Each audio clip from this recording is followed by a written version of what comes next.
بسم اللہ الرحمن الرحیم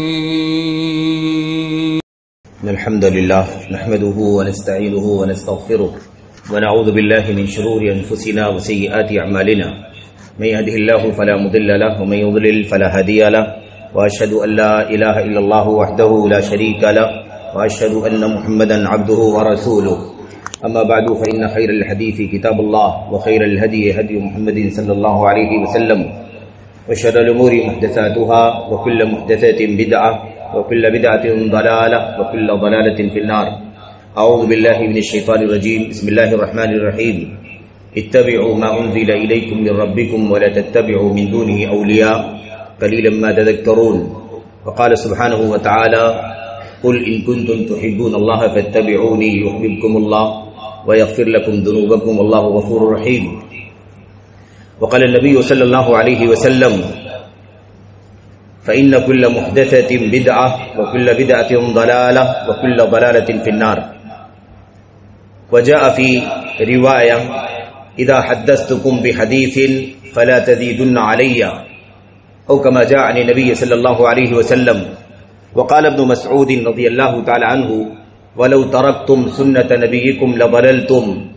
وقال رضي الله تعالى عنه اتبعوا ولا تتبعوا اتبعوا ولا تبتدعوا فقد كفيتم وكل بدعة ضلالة إلى آخر ما جاء في كتاب الله وسنة رسول الله وعن أصحاب النبي صلى الله عليه وسلم ومن بعدهم. برادران اسلام، دینی اور ملی بھائیوں، نوجوان دوستوں، احباب اور بزرگوں، قابل احترام ماں اور بہنوں، عزیز بچوں، اللہ تبارک و تعالیٰ کا فضل و کرم ہے، اس کی توفیق ہے، اس کا احسان ہے کہ اللہ عز و جل نے ہمیں اور آپ کو مسلمان بننے کی توفیق عطا فرمائی، اور اللہ عز و جل نے اسلام کے نام لیواؤں میں سنت کی راہ پر چلنے والوں میں شامل فرمایا. بدعات سے، انحرافات سے، ہوائے نفس سے، ایسے ہی اقوال الرجال کے پیچھے چلنے سے، جذبات کے پیچھے چلنے سے، خواہشات، عاطفہ، مشاعر کے پیچھے چلنے سے اللہ تبارک و تعالیٰ نے بچنے کی توفیق عطا فرمائی. اللہ تبارک و تعالیٰ کی اس توفیق پر اور اس رحمت پر حمد کریں، اس کا شکر ادا کریں. اس سے بڑی نعمت ہماری اور آپ کی زندگی میں کچھ نہیں. بار بار یہ بات آتی ہے کہ ہمارے اسلاف کہا کرتے تھے لا ادری ای النعمتین اعظم الاسلام ام السنہ. مجھے نہیں معلوم، مجھے نہیں سمجھ میں آتا کہ اللہ تبارک و تعالیٰ کی دو نعمتوں میں سے کون سی نعمت مجھ پر زیادہ عظیم ہے، بڑی ہے. اسلام کی نعمت بہت زیادہ بڑی ہے یا پھر اسلام کے اندر سنت کی نعمت سب سے زیادہ بڑی ہے. یعنی یہ احساس انہیں ہوتا تھا کہ اللہ تبارک و تعالیٰ نے ہمیں اور آپ کو بدعات سے، اہل بدعات سے، ہوائے نفس سے اور ان کی راہوں پر چلنے سے ہماری حفاظت فرمائی ہے. اسلام کے اندر اللہ تبارک و تعالیٰ نے ہمیں اور آپ کو سنت کی راہ پر، خالص نبی کریم صلی اللہ علیہ وسلم کے قول و فعل پر، آپ کی تقریرات پر، آپ کی فقہ پر، آپ کے فیصلوں پر، آپ کے فتاووں پر چلنے کی توفیق عطا فرمائی. نہ لوگوں کی باتوں کے پیچھے، نہ ریت روایتوں پر، نہ باپ دادوں کے طور طریقے پر، نہ بڑوں اور چھوٹوں کے حوالوں پر، نہ نسبتوں پر، نہ اپنی عقل پر اور نہ اپنی لاجک اور دانشوری پر. ان تمام چیزوں سے اللہ تبارک و تعالیٰ نے ہمیں اور آپ کو آزاد فرمایا ہے. یہ احساس اللہ کے نبی علیہ الصلوۃ والسلام کے اصحاب کو ہمیشہ ہوا کرتا تھا، اور یہی ہماری اور آپ کی ذمہ داری ہے کہ ہم بھی اس بات پر اللہ تبارک و تعالیٰ کی حمد کریں کہ اللہ تعالیٰ نے ہمیں اور آپ کو اسلام اور اسلام کے اندر راہ سنت پر چلنے کی توفیق عطا فرمائی ہے. اللہ تبارک و تعالیٰ ہمیں اور آپ کو زندگی کی آخری سانس تک اسی پر چلنے کی توفیق عطا فرمائے. ہوائے نفس سے، خواہشات سے اور دیگر تمام تر حوالوں سے اللہ عز و جل ہم سب کو بچنے کی توفیق عطا فرمائے. یہی راہ نجات ہے، یہی دنیا کے اندر امن و امان کا ذریعہ ہے. حضرت امام مالک رحمۃ اللہ علیہ کہا کرتے تھے السنت سفینۃ النجاہ، السنت سفینۃ النجاہ من رکبہا نجا ومن تخلف عنہا غرق. کہتے تھے سنت جو ہے، سنت نبی کریم صلی اللہ علیہ وسلم کی، یہ نجات کی کشتی ہے. جیسے حضرت نوح علیہ السلام کو اللہ تبارک و تعالیٰ نے کشتی بنانے کا حکم دیا، انہوں نے کشتی بنائی. جب کشتی بنائی جا رہی تھی وہی کفار مشرکین اور ایسے ہی اللہ تبارک و تعالیٰ کے دین کے باغی اور نوح علیہ السلام سے نفرت اور عداوت رکھنے والے آپ کو غبی، آپ کو بد دماغ، آپ کو کم عقل اور آپ کو بیوقوف اور احمق تک کے الفاظ کہنے والے کہتے تھے یہ کشتی بنا رہے ہیں آپ، یہ کشتی کہاں چلے گی؟ کیا یہ ریت میں چلے گی یا پہاڑوں پر چلے گی؟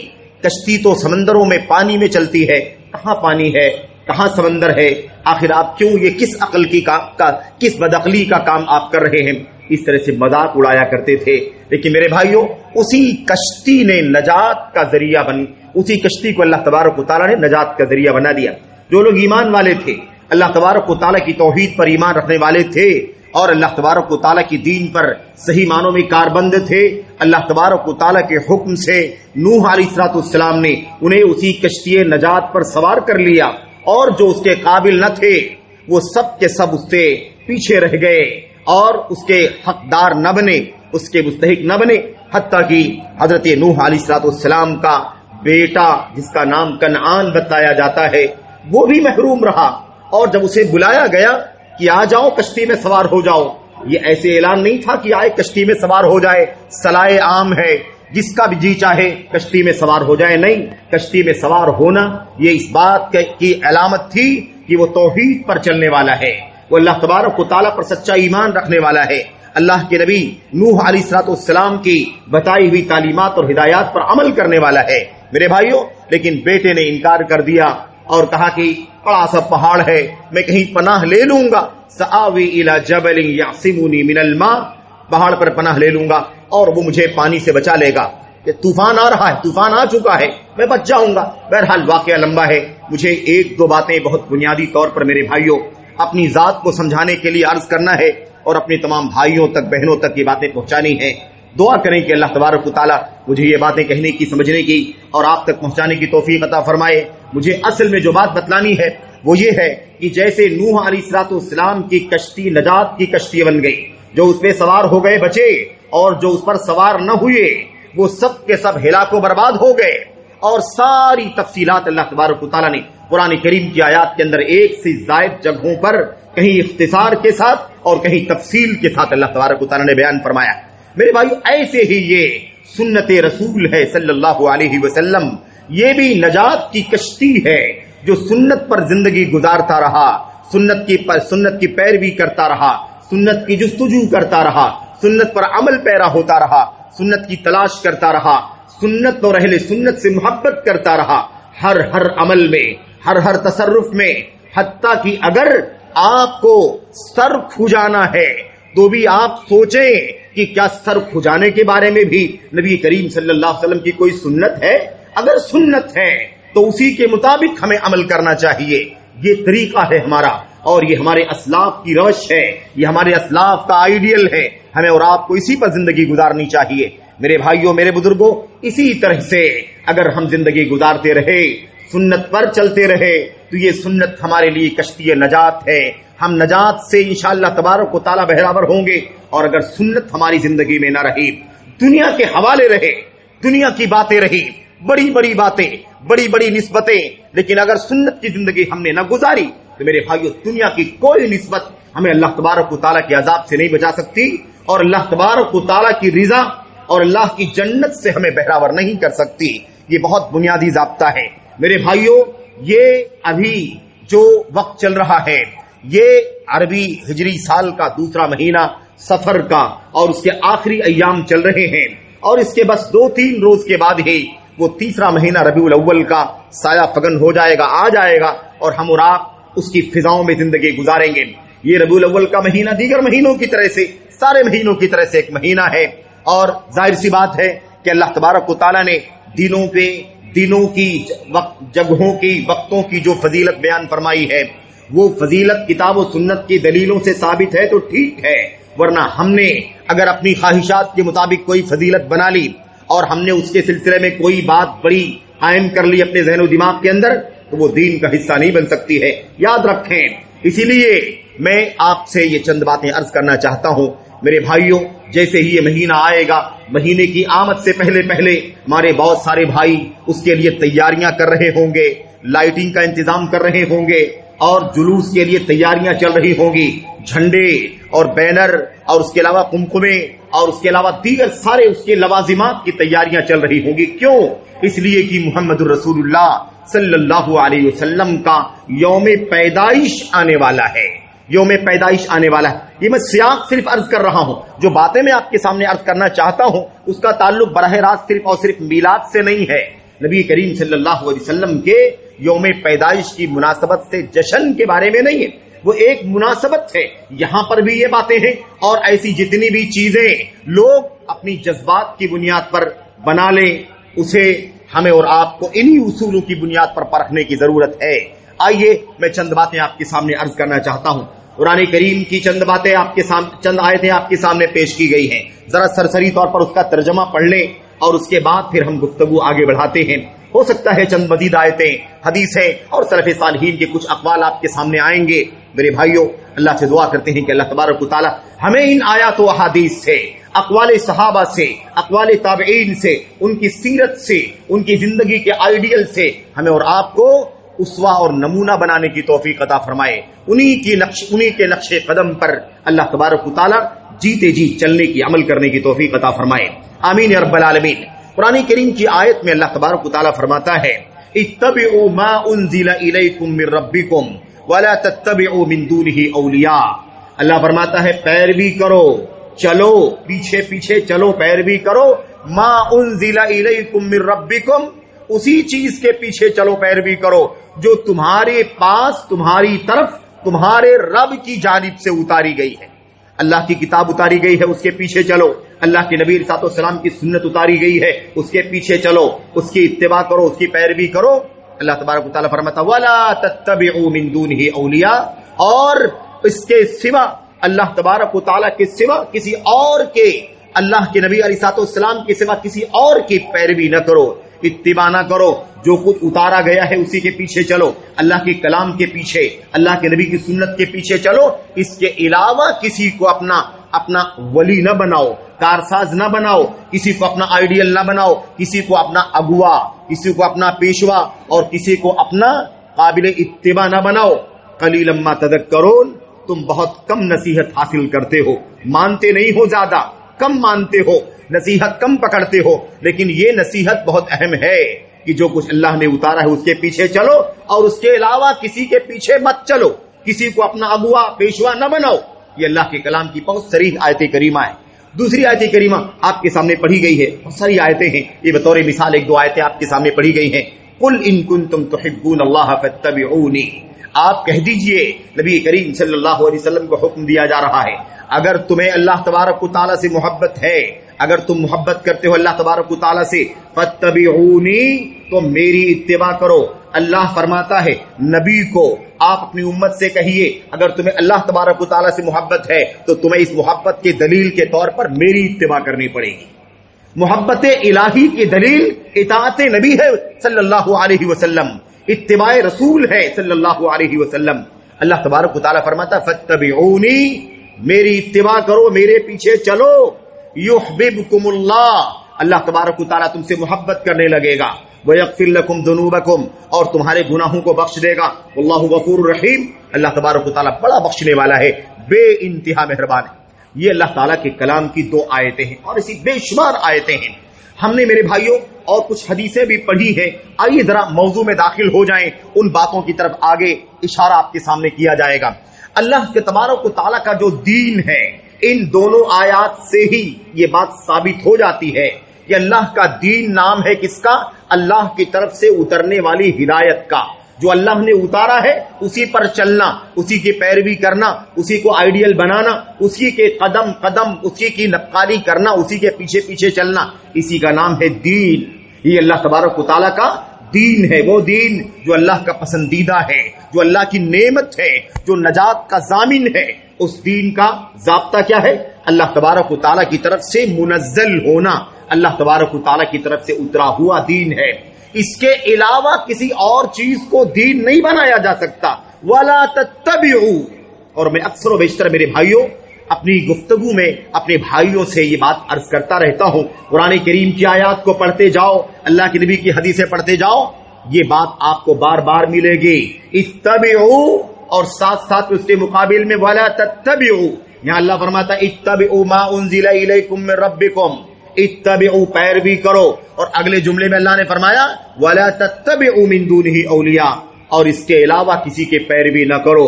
اس کا مطلب یہ ہے کہ اسلام کے اندر دونوں ہدایات موجود ہیں، کیا کرنا ہے اس کی بھی ہدایت ہے اور کیا نہیں کرنا ہے اس کی بھی ہدایت ہے، کیا کرنا ہے وہ بھی بتانا ہے اور کیا نہیں کرنا ہے وہ بھی بتلانا ہے، کس چیز کے پیچھے چلنا ہے اس کی بھی ہدایت ہے اور کس چیز کے پیچھے نہیں چلنا ہے اس کی بھی ہدایت ہے، اور یہ دونوں باتیں دنیا کے سامنے عام ہونی چاہیے۔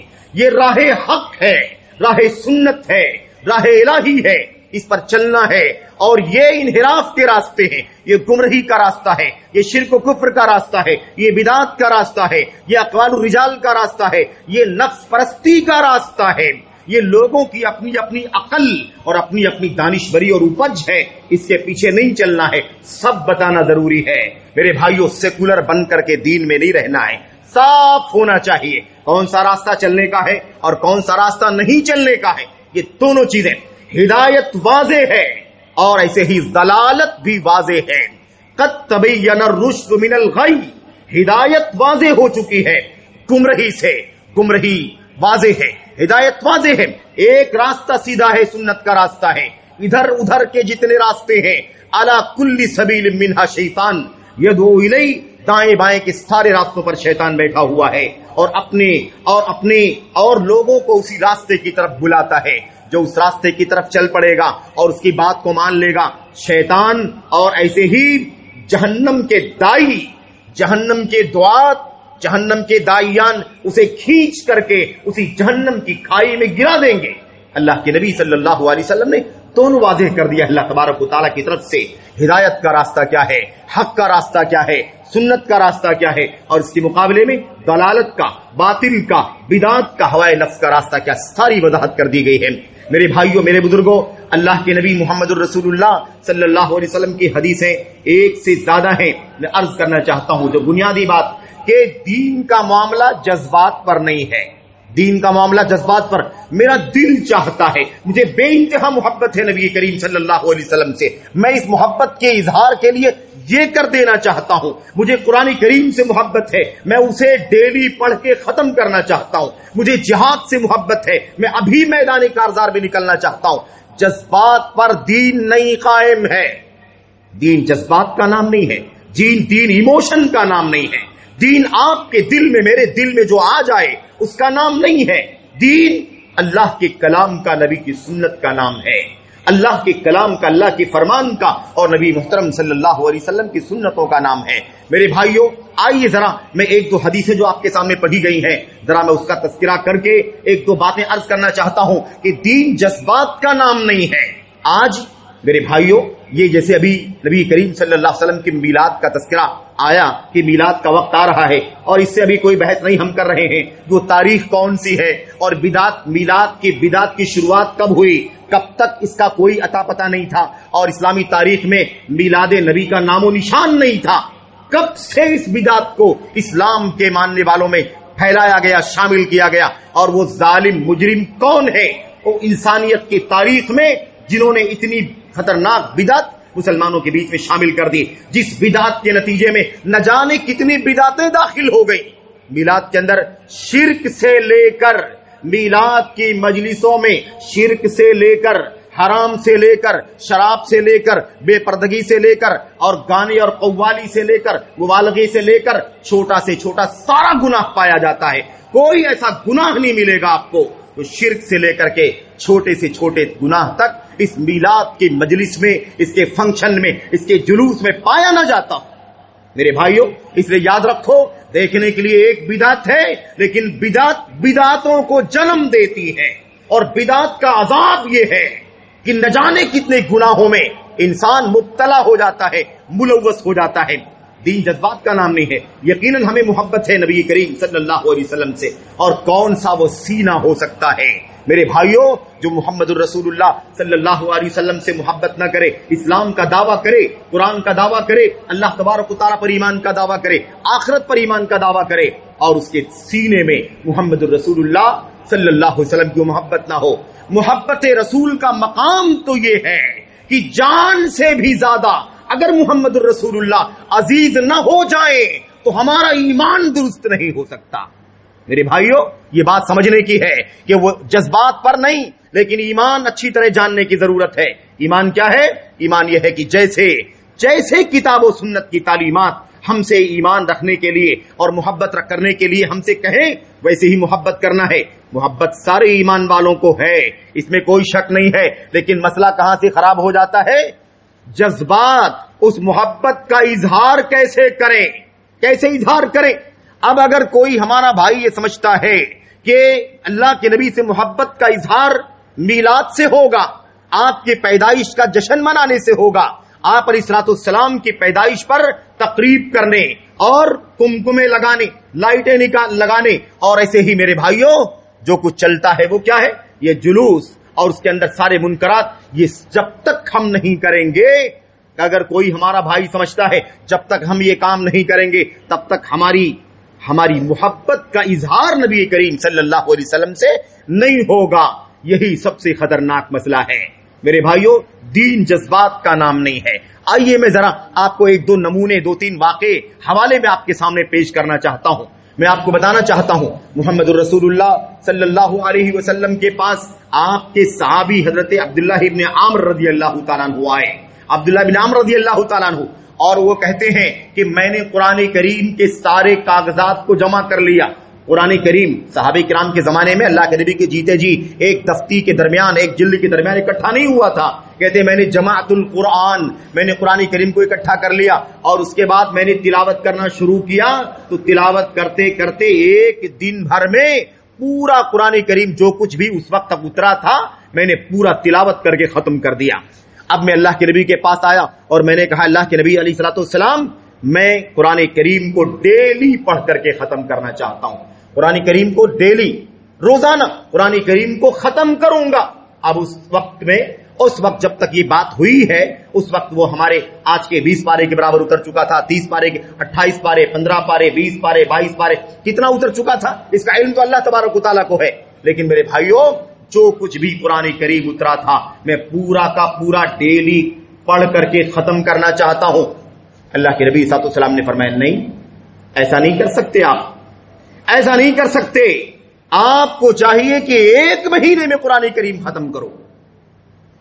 عبداللہ بن عامر جوان ہیں، جوان، طاقتور، ہمت، حوصلہ، ساری صلاحیتیں موجود ہیں، کہتے ہیں میں ڈیلی قرآن ختم کروں گا۔ اللہ کے نبی فرماتے ہیں لا اقراہ فی شہر، 1 مہینے میں ختم کرو۔ میرے بھائیوں، آخر نہیں مانے، کہنے لگے اللہ کے نبی مجھے چھوڑ دیجئے، میں جوان ہوں، طاقتور ہوں، مجھے اپنی جوانی سے، طاقت سے فائدہ اٹھانے دیجئے، میں ڈیلی قرآن ختم کروں گا۔ آپ نہیں مانے، آپ نے فرمایا اگر نہیں مانتے ہو تو 20 دن میں ختم کرو۔ کتنے دنوں میں؟ فی کل 20 دن میں ختم کرو۔ لیکن نہیں مانے، کہنے لگے اللہ کے نبی حوصلہ ہے مجھے، میں اگر ڈیلی ختم کر سکتا ہوں، مجھے آپ کیوں پابند کر رہے ہیں؟ اللہ کے نبی نے فرمایا اگر نہیں مانتے ہو تو 10 دن میں ختم کرو۔ پھر اصرار کیا 3ری مرتبہ، اللہ کے نبی نے فرمایا بس ٹھیک ہے، نہیں مانتے ہو تو تمہیں 1 ہفتے میں قرآن کریم کی تلاوت کر کے ختم کرنے کی اجازت دی جاتی ہے۔ پھر اصرار کیا اللہ کے نبی دعنی استمتع من قوتی و شبابی، اے اللہ کے نبی میں طاقتور ہوں، جوان ہوں، مجھے اپنی طاقت سے، جوانی سے لطف اٹھانے دیجئے، مزہ اٹھانے دیجئے۔ اللہ کے نبی نے فرمایا نہیں، بہت کوشش کی اللہ کے نبی علیہ السلام، فابا، آپ نے انکار کر دیا، نہیں، 7 دن سے کم میں قرآن کریم ختم نہیں کرنا ہے۔ دیکھا آپ نے، قرآن کریم کو پڑھنے کی بات چل رہی ہے، جس کے ایک حرف پر کتنی نیکیاں ملتی ہیں میرے بھائیوں؟ 10 نیکیاں کم سے کم، لفظ پر نہیں، ایک حرف پر، الف لام میم پر 30 نیکیاں ملتی ہیں۔ اللہ کے نبی علیہ السلام اپنے صحابی کو منع کرتے ہیں، نہیں، قرآن کریم کو تم ڈیلی ختم نہیں کر سکتے، 20 دن میں کرو، نہیں مانتے، 10 دن میں ختم کرو، نہیں مانتے، 7 دن میں ختم کرو، نہیں مانتے ہیں اللہ کے نبی علیہ السلام۔ میرے بھائی پتا کیا چلا کہ صرف جذبے سے کام نہیں چلتا، قرآن ہے تو کیا ہوا، قرآن کی تلاوت کا مسئلہ ہے تو کیا ہوا، مجھے طاقت ہے تو کیا ہوا، میں جوان ہوں تو کیا ہوا۔ اسلام جذبات کا نام نہیں ہے، اسلام دلیلوں کا نام ہے، اسلام کتاب و سنت کے اصولوں کا نام ہے۔ اللہ کے نبی نے انکار کر دیا، یہ ایک دلیل ہے کہ نیک کام بھی ہے تو کیا ہوا، ہمیں کتاب و سنت کے دلائل کی پابندی کرنی ہے، ہم اپنی مرضی سے نہیں چل سکتے، اپنی جذبات، اپنی بھاونائیں، اپنی آرزویں، تمنائیں لے کر کے ہم دین کے نام پر استعمال نہیں کر سکتے۔ قرآن کی تلاوت کی بات چل رہی ہے، وہی قرآن جو آج ہمارے گھروں میں رکھا رہتا ہے اور ہم کبھی 6 مہینے کبھی سال بھر میں اٹھاتے ہیں۔ الا من رحم اللہ، اس قرآن کی تلاوت کے لیے صحابہ اللہ کے نبی علیہ الصلوۃ والسلام سے بار بار اصرار کرتے ہیں کہ ڈیلی تلاوت کرنے کی اجازت دیجیے۔ حضرت زینب رضی اللہ تعالیٰ عنہ ام المومنین، اللہ کے نبی صلی اللہ علیہ وسلم کی زوجہ، میرے بھائیوں واقعی آپ جانتے، اشارہ کرتا ہوں، انس بن مالک رضی اللہ تعالیٰ عنہ کے ساتھ میں اللہ کے نبی علیہ الصلوۃ والسلام مسجد نبوی میں تشریف لے جاتے ہیں، وہاں دیکھتے ہیں تو 2 ستونوں کے بیچ میں حبل ممدود بین ساریتین، 2 ستونوں کے درمیان رسی بندھی ہوئی ہے۔ اللہ کے نبی نے حضرت انس سے پوچھا، ما ھذا، یہ رسی کیسی بندھی ہوئی ہے؟ انس بتاؤ گے رسی کس نے باندھی، کیوں باندھی؟ انس بن مالک نے کہا، اللہ کے نبی ھذا حبل لزینب، یہ رسی جو بندھی ہوئی ہے یہ ام المومنین زینب کی رسی ہے۔ ارے زینب کی رسی کس کام کے لیے؟ کہا اللہ کے نبی صلی اللہ علیہ وسلم وہ رات کو یہاں تہجد پڑھنے کے لیے آتی ہیں، نماز کے لیے کھڑی ہوتی ہیں، لمبی لمبی تلاوت کرتی ہیں، جب پیر میں تھکان آ جاتی ہے کھڑے کھڑے تو اسی رسی پر ایسے ہی ٹیک لگا کر کے تھوڑی دیر کے لیے کھڑی ہو جاتی ہیں اور اس کے بعد تلاوت مکمل کر کے پھر رکوع کرتی ہیں، سجدہ کرتی ہیں۔ اللہ کے نبی صلی اللہ علیہ وسلم نے کیا کیا؟ اتنی محنت کرنے کی کیا ضرورت ہے؟ اللہ کے نبی نے منع فرمایا، آپ نے فرمایا حلو، نہیں یہ نہیں کرنا ہے، اسے کھولو، اسے کھولو۔ رسی باندھ کر کے اتنی زیادہ، اتنا جذباتیت میں تمہیں عبادت کرنے کی پرمیشن نہیں ہے۔ اللہ کے نبی صلی اللہ علیہ وسلم نے فرمایا اذا، آپ نے اس کا معنی یہ ہے، آپ نے فرمایا جب تک آدمی کو چستی ہو، نشاط ہو، ہمت ہو، تب تک وہ نماز پڑھے، 2 رکعت 4 رکعت 6 رکعت، اور جب اسے تھکان کا احساس ہو جائے، اکتاہٹ کا احساس ہو جائے تو اسے چاہیے کہ چھوڑ دے، یعنی بیٹھ جائے اور جتنا پڑھا تھا اسی پر اکتفا کرے۔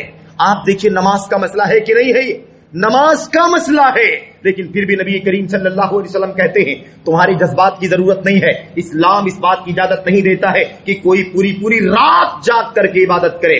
خود نبی کریم صلی اللہ علیہ وسلم کا مسئلہ ہم اور آپ جانتے ہیں، وہ 3 لوگوں والا واقعہ اللہ کے نبی صلی اللہ علیہ وسلم کے بارے میں ام المومنین عائشہ سے پوچھنے لگے، اللہ کے نبی صلی اللہ علیہ وسلم کی عبادت کے بارے میں بتائیے، اللہ کے نبی صلی اللہ علیہ وسلم کی عبادت کے بارے میں بتائیے۔ ام المومنین نے عبادت کے بارے میں بتایا۔ اللہ کے نبی کی عبادت کا معاملہ یہ ہے، کبھی آپ نفلی روزہ رکھتے ہیں اور کبھی کبھی آپ چھوڑ دیتے ہیں، آپ رات کو کبھی نماز پڑھتے ہیں اور کبھی بیچ بیچ میں تھوڑی دیر کے لیے سوتے بھی ہیں، اور آپ علیہ الصلوۃ والسلام کی بہت ساری بیویاں ہیں، اور اس وقت ہم لوگ 9 بیویاں تو ایک ساتھ میں زندہ ہیں، باحیات ہیں۔ وہ جو 3 لوگ آئے تھے ان کو ایسا لگا یہ تو بہت معمولی عبادت ہے، اور اللہ کے نبی کا معاملہ الگ ہے، آپ کا مقام بہت اونچا ہے، آپ کم عبادت بھی کریں گے تو کوئی فرق نہیں پڑے گا، آپ کے تو اگلے پچھلے سارے گناہ معاف کر دیے گئے ہیں، لیکن ہمارا معاملہ ویسا نہیں ہے نبی کی طرح، ہمیں تو بہت زیادہ عبادت کرنی چاہیے، ہمیں تو بہت محنت کرنی چاہیے۔ اور اس کے بعد کیا کہنے لگے؟ وہ ایک نے کہا میں پوری رات نماز پڑھوں گا، پوری رات نماز پڑھوں گا، تہجد نفل پڑھوں گا، بالکل نہیں سوؤں گا۔ دوسرے نے کہا میں ہمیشہ روزہ رکھوں گا، کبھی بغیر روزے کے ایک بھی دن جانے نہیں دوں گا۔ اور ایک نے کہا میں تو شادی نہیں کروں گا، میں عورتوں سے نکاح نہیں کروں گا، اگر عورتوں سے نکاح کر لوں گا تو پھر مصروفیت آ جائے گی، مشغولیت آ جائے گی۔ یہ جذبات کی باتیں کی۔ اللہ کے نبی صلی اللہ علیہ وسلم آئے اور آپ نے پوچھا تمہیں 3 لوگوں نے یہ ایسی ایسی بات کہی ہے؟ واقعہ آپ جانتے ہیں، انہوں نے کہا ہاں ہم ہی نے کہی ہے۔ اللہ کے نبی نے فرمایا تم سے کہیں زیادہ میں اللہ سے ڈرنے والا ہوں، تم سے کہیں زیادہ مجھے اللہ تبارک و تعالیٰ کا خوف ہے، تقویٰ ہے، لیکن اس کے باوجود میرا یہ طریقہ ہے، اس لیے یہ میرا طریقہ جو اپنا اختیار کرے گا اس کے لیے نجات ہے، اور جو میرا طریقہ اختیار نہ کرے گا اس کا میرے راستے سے کوئی لینا دینا نہیں ہے۔ میرے بھائیوں، بتانے کا مقصد یہ کہ اسلام جذبات پر نہیں ہے، اسلام ایموشن پر، میری یہ چاہت ہے، میری یہ چاہت ہے، میری یہ چاہت۔ اب ہمارے بھائی اگر سمجھیں کہ میلاد کا جشن منانے سے محبت رسول کا اظہار ہوگا، یہ جذبات تو ہو سکتے ہیں لیکن اس کی گنجائش اللہ تبارک و تعالیٰ کے دین میں نہیں ہے۔ دین کتاب و سنت کا نام ہے، اگر کوئی طریقہ ہم نے دین کے نام پر نکالا جس کا کوئی عطا پتہ نہیں ہے شریعت کے اندر، جس کی کوئی جڑ نہیں، جس کی کوئی بنیاد نہیں ہے، تو وہ اللہ تبارک و تعالیٰ کے دین میں ہدایت نہیں ہے، دلالت ہے، گمراہی، دلالت ہے، گمراہی ہے۔ اللہ کے نبی صلی اللہ علیہ وسلم نے یہ بات ہمیشہ دہرائی ہے، ہر خطبے میں، ہر خطبے میں آپ کیا کہا کرتے تھے؟ فَإِنَّ كُلَّ مُحْدَثَةٍ بِدْعَةٍ، ہر بدعت گمراہی ہے. فَإِنَّ كُلَّ مُحْدَثَةٍ بِدْعَةٍ، ہر نئی چیز جو دین کے نام پر نکالی جائے وہ بدعت ہے. وَكُلُّ بِدْعَةٍ ضَلَالَةٍ، اور ہر بدعت گمراہی ہے. ہر بدعت گمراہی ہے اور ہر گمراہی جہنم میں لے کر کے جانے والی ہے. تو کل بدعت ضلالہ، ساری بدعتیں، ہر بدعت گمراہی. جو بھی دین کے اندر نہیں تھا، نیا نیا نکالا گیا، ثواب کی نیت سے، جذبے سے، محبت کے اظہار سے اور بڑی والہانہ عقیدت کے نام پر، بہرحال وہ دین کے اندر نہیں ہے تو وہ کیا ہے؟ بدعت ہے. اسی بات کو نبی کے صحابہ نے سمجھا، اسی بات کو نبی کے صحابہ نے سمجھا، تابعین نے سمجھا، ائمہ نے سمجھا، محدثین نے سمجھا. ساری باتیں ہمارے سامنے کتاب و سنت اور سلف امت کے دلائل کے اندر موجود ہیں. میں دو تین باتیں آپ کے سامنے عرض کرنا چاہتا ہوں. اللہ کے نبی صلی اللہ علیہ وسلم کی تربیت پہ رہنے والے حضرت ابن مسعود رضی اللہ تعالیٰ عنہ کا بہت ساری باتیں ہیں، چونکہ موضوع ایسا ہے یہ بدعت کا اور اس کے بہت سارے گوشوں کا کہ اس کے لیے کافی لمبا وقت چاہیے. لیکن میں کچھ باتوں کی طرف اس نقطے پر اشارہ کرنا چاہتا تھا کہ دین جذبات کا نام نہیں ہے، دین ایموشن کا نام نہیں ہے، دین دلیلوں کا نام ہے. اللہ کے نبی صلی اللہ علیہ وسلم کی تربیت میں رہنے والے صحابہ نے کیا سیکھا؟ ابن مسعود رضی اللہ تعالیٰ عنہ فرماتے ہیں وَلَوْ تَرَكْتُمْ سُنَّةَ نَبِيِّكُمْ لَضَلَلْتُمْ، اگر تم اپنے نبی کی سنت کو چھوڑ دو گے، لَضَلَلْتُمْ، تو گمراہ ہو جاؤ گے. اپنے نبی کی سنت کو چھوڑ دو گے تو گمراہ ہو جاؤ گے. نبی کی سنت ہدایت ہے، نبی کی سنت نجات ہے، اور نبی کی سنت کو چھوڑنا ضلالت ہے، ہلاکت ہے، گمراہی ہے. اور کیا کہا؟ کہنے لگے اتبعوا، اے لوگو اتباع کرو، اتباع پیروی کرو محمد رسول اللہ صلی اللہ علیہ وسلم کی. ولا تبتدعوا، دین کے اندر کوئی نئی چیز نہ نکالو، بدعات پیدا مت کرو. فقد کفیتم، تمہیں نجات کے لیے جو کچھ چاہیے وہ سب اللہ کے دین میں اتر چکا ہے اور کافی ہے تمہارے لیے. تمہیں نجات کے لیے جو کچھ چاہیے وہ اللہ کے دین میں اتر چکا ہے. اب تمہیں الگ سے بڑھانے، ایکسٹرا لانے، نکالنے، پیدا کرنے، عمل کرنے، اس کی کوئی گنجائش نہیں ہے. فقد کفیتم، تمہارے لیے کافی ہے اللہ کے دین میں. جو کچھ تمہاری نجات کے لیے ضروری ہے سب اللہ کے دین میں اتر چکا ہے، عمل ہو چکا ہے.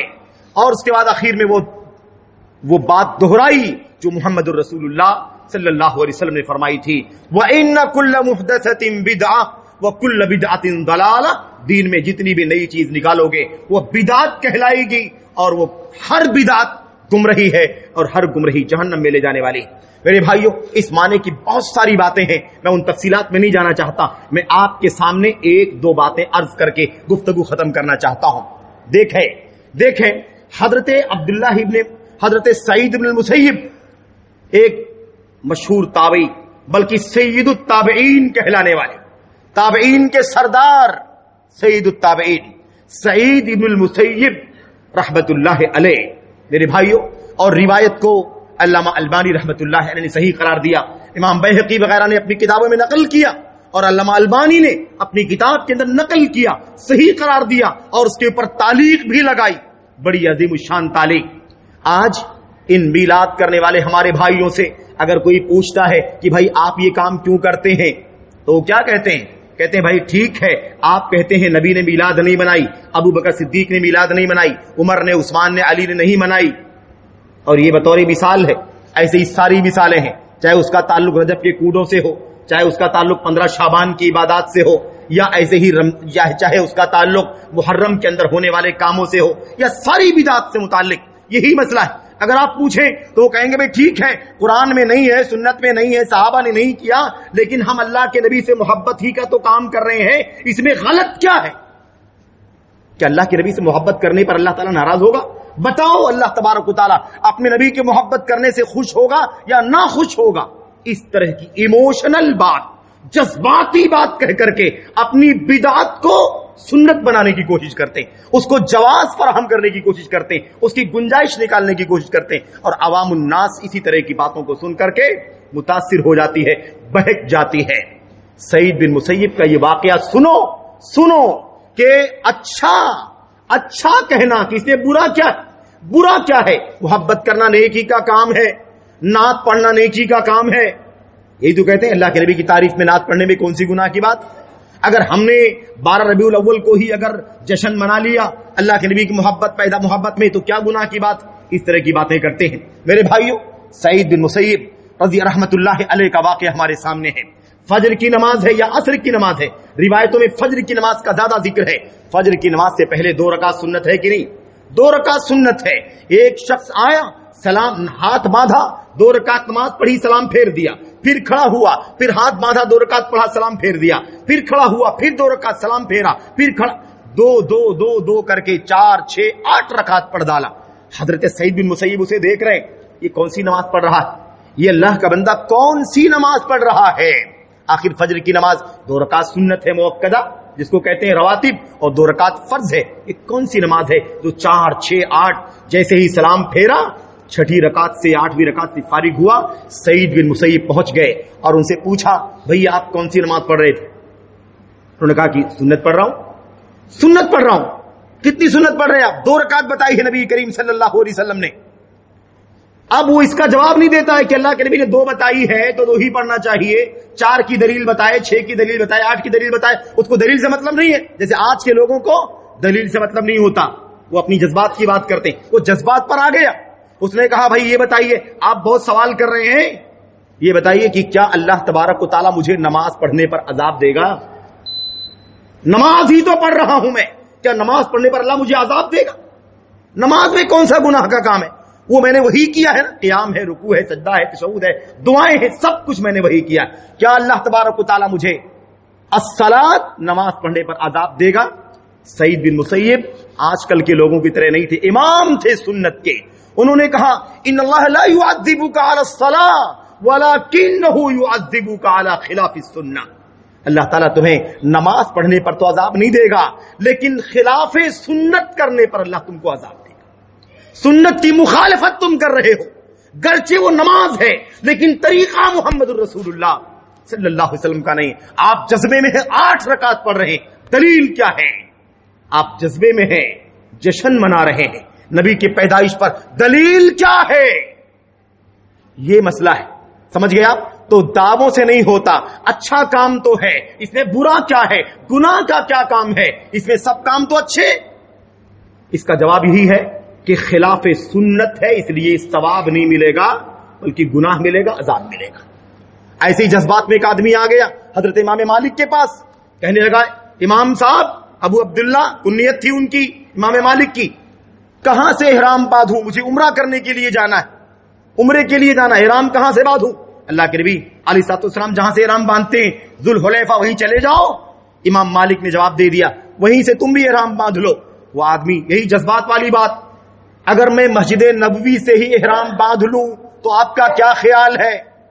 جذبات میں آ گیا، جذبہ، ایموشن۔ بھئی مسجد ذوالحلیفہ کا مقام زیادہ اونچا ہے یا مسجد نبوی کا مقام زیادہ اونچا ہے؟ مسجد نبوی میں 1 رکعت کا ثواب 1000 ملتا ہے۔ اس نے کہا اگر میں وہاں کی بجائے یہیں سے باندھ لوں احرام تو کیا مسئلہ ہے؟ انہوں نے کہا کہ نہیں، سنت کے خلاف ہے یہ۔ انہوں نے کہا کیا سنت کے خلاف ہے یہ؟ 2-3 کلومیٹر کا تو ڈیفرنس ہے، یہاں سے باندھ لوں یا وہاں سے باندھ لوں، اسے یہ افضل ہے کہ وہ افضل ہے؟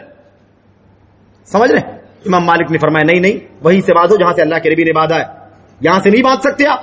جب نہیں مانا تو کہنے لگے اگر تم نہیں مانتے ہو، سنت کے خلاف کرتے ہو، تو مجھے ڈر ہے کہ تم فتنے میں نہ پڑ جاؤ، فتنے میں نہ پڑ جاؤ۔ وہ آدمی اور ناراض ہو گیا۔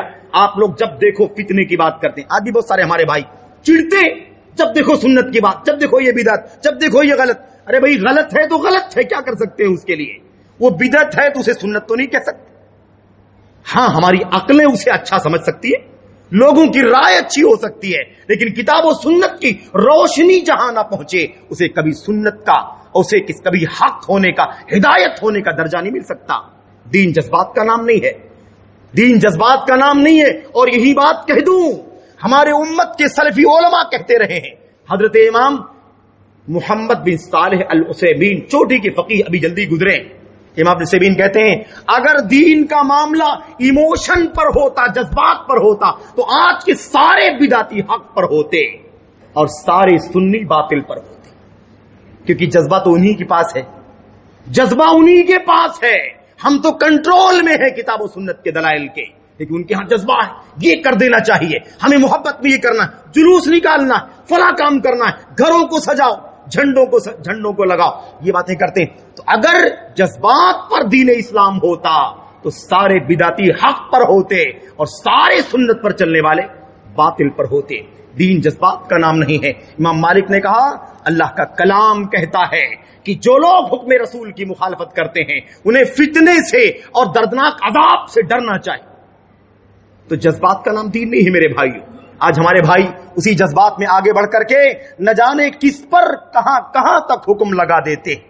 میرے بھائیو بہت دور تک حکم لگا دیتے, نہ جانے کس کو کیا کہہ دیتے ہیں, نہ جانے کس کو کیا کہہ دیتے ہیں. میلاد کے بارے میں بڑے مبالغے ہیں, بڑے مبالغے. میں ان تفصیلات میں نہیں جانا چاہتا, کیسے اشعار ہیں, عربی کے اشعار, اردو کے اشعار. اگر میں تفسیر کروں تو بات لمبی ہو جائے گی, پھر کسی موقع پر بات ہوگی. اللہ سے دعا کرے کہ اللہ تعالی ہمیں دین اور شریعت کے مزاج کو اور اس کی بنیاد کو سمجھنے کی توفیق عطا فرمائے. دین جذبات کا نام نہیں ہے, دین باپ دادوں کی ریت روایت کا نام نہیں ہے, خاندان میں یہ ہوتا آیا ہے, باپ دادے پرکھے ایسا کرتے رہے, اس کا نام دین نہیں ہے. وہ غلط ہے, وہ باطل ہے. یہی حوالے مشرکین مکہ دیا کرتے تھے. ان بتوں کی پوجا ہمارے باپ دادے کرتے تھے, آج آپ اس سے منع کر رہے ہیں. اللہ نے فرمایا اگر تمہارے باپ دادے بیوقوف رہے ہوں, بے عقل رہے ہوں, جاہل رہے ہوں, نہ جانتے رہے ہوں, تب بھی تم ان کی بات پر چلو گے اور اللہ کی طرف سے اترنے والی ہدایت کو نہیں مانو گے. میرے بھائیوں اس لیے یاد رکھیں کہ یہ چیز دین کے اندر اس کی کوئی گنجائش نہیں ہے. دین کتاب و سنت کے دلائل کا نام ہے, سلف امت کے منہج کا نام ہے, صحابہ تابعین تبع تابعین جن کا مقام کتاب و سنت کے اندر بیان کیا گیا ہے, ان کے نقش قدم پر چلنے کا نام دین ہے. اللہ تبارک و تعالی مجھ کو آپ کو ان باتوں کو سمجھنے کی توفیق عطا فرمائے اور اس کے مطابق عمل کی توفیق بخشے. آمین رب العالمین. وصلی اللہ وسلم وبارک علی نبینا محمد. السلام علیکم ورحمۃ اللہ وبرکاتہ.